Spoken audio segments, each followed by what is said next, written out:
Salut tout le monde, c'est Simon, je vous retrouve pour une nouvelle vidéo. Du coup, pour le championnat italien, comme il n'y a pas de match en milieu de semaine, ça permet de faire la vidéo un peu plus tôt, donc c'est cool. On fait un petit récap du week-end passé, les pronostics pour la journée de ce week-end, et un petit combi confiance, entre guillemets, en fin de vidéo, comme habituellement. Vous commencez à être habitué, je suis un peu tout le temps comme ça. Donc voilà. Lecce-Fiorentina, on avait commencé à ça le vendredi, malheureusement c'était pas passé. La Fio s'était pris 2 buts en toute fin de rencontre, dans les arrêts de jeu, même les 2 buts. Notamment le premier but qu'ils encaissent, c'est une honte de prendre un but comme ça. Le goal, il fait un petit saut saumon sur le côté. Le défenseur ne saute pas, etc. Enfin bref, catastrophique. À croire qu'ils l'ont fait exprès, franchement, catastrophe cette équipe de la Fiorentina. Faut vraiment la fuir comme la peste. Je vois pas d'autre solution. Empoli Genoa, l'over 1,5, malheureusement, n'est pas passé. J'étais parti sur un but partout. Il y a eu 0-0, malheureusement, donc du coup, c'est pas passé. Udinese, pareil, j'étais parti sur un but partout. Il y a eu 0-0, donc là, c'est quand même passé.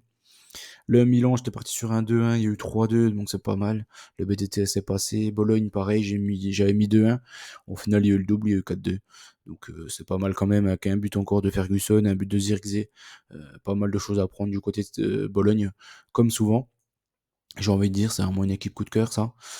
Torino, Salernitana, l'over 1,5 n'est pas passé. Le Toro a réussi la chose incroyable de ne pas marquer un but contre la Salernitana.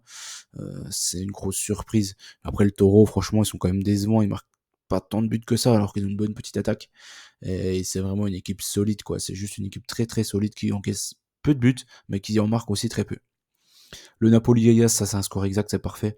Le Napoli a fait une remontada en fin de match grâce à Kvaratskhelia, notamment son but. Il est juste magnifique. Petite minace hors de la surface. Et il fait une passe D aussi sur le premier but pour une gonde là, qui est revenue du Ayas en plus, qui vient d'être transféré du Ayas. Atalanta, Lazio, l'over 1,5 est passé facilement. 4 buts, il y a eu. Inter-Juve, j'étais parti sur un 2-0, il y a eu un 0, donc c'est passé quand même, c'est cool. La Roma, la Roma a fait le taf, plus que faire le taf contre la Cagliari. Et depuis que De Rossi est là, l'over 2,5 a passé tous les matchs. Donc franchement, il y a beaucoup de mieux pour la Roma. Et ça donne des matchs plus spectaculaires et plus sympas à regarder. Donc c'est top. Et encore une fois, un énorme Dybala, quoi. Dybala, il est monstrueux de toute façon. Il n'y a rien à dire. On commence. Salernitana, Empoli, Cagliari, Lazio, Roma, Inter, Sassuolo, Torino, Fiorentina, Frosinone. Euh, il n'y a pas grand chose à se mettre sous la dent quand même, mine de rien. On commence par la Salernitana contre Empoli. Là, j'ai hésité avec le nul ou Empoli, mais je me dis que la Salernitana, ils ont retrouvé Dia, et puis je me méfie toujours de Candreva, c'est toujours la même chose, il est capable de tout lui. Et donc je me méfie, je pars sur un over 1,5. Sur ce match-là, je me dis que dans tous les cas, la Salernitana, ils sont obligés de gagner sur l'avant-dernier, du coup c'est Empoli l'avant-dernier, pour continuer à croire au maintien.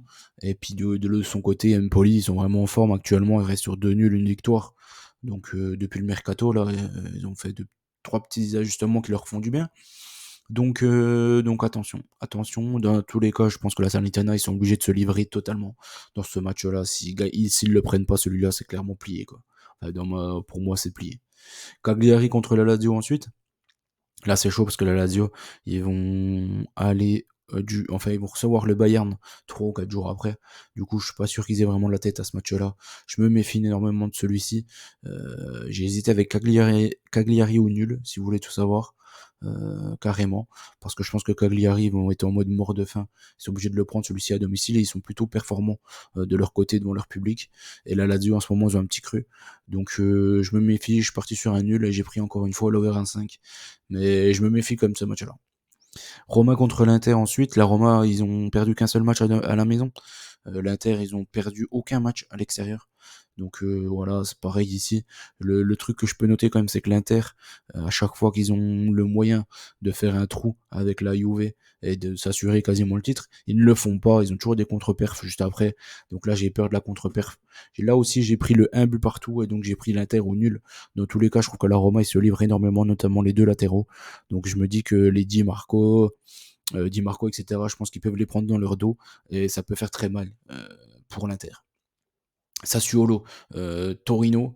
Ensuite, Sassuolo, Torino, Sassuolo, ils sont vraiment pas bien en ce moment. Le Toro, à chaque fois qu'ils perdent, c'est contre des équipes de la première partie de tableau, ce que n'est pas Sassuolo.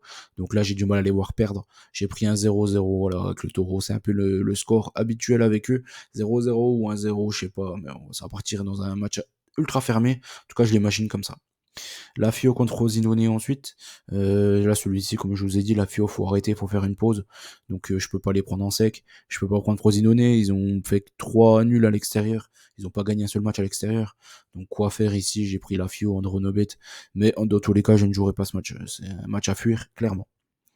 Bologne, Lecce, Monza, Hellas, Genoa, Atalanta, Milan, Napoli, et Juve, Udinese. Ça va être ça, un peu les matchs qui nous restera à regarder. Bologne, Lecce pour commencer. Je vais continuer à faire confiance à Bologne. Lecce à l'extérieur, ils sont pas terribles. Pourquoi pas tenter un BTTS ici? Pourquoi pas? Je l'ai pas pris. J'ai fait confiance à Bologne, comme je vous ai dit. Petite victoire, mais victoire quand même pour Bologne. Monza et Hellas, là je comprends pas pourquoi la cote du Hellas chute et celle de Monza augmente. Et Hellas, ils ont gagné qu'une fois à l'extérieur, si je dis pas de bêtises, c'était Empoli.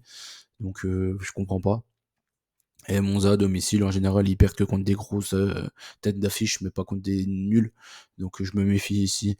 J'ai pris Monza au nul et j'ai pris une petite victoire, un but à 0. C'est un peu le score habituel pour Monza. Genoa Atalanta.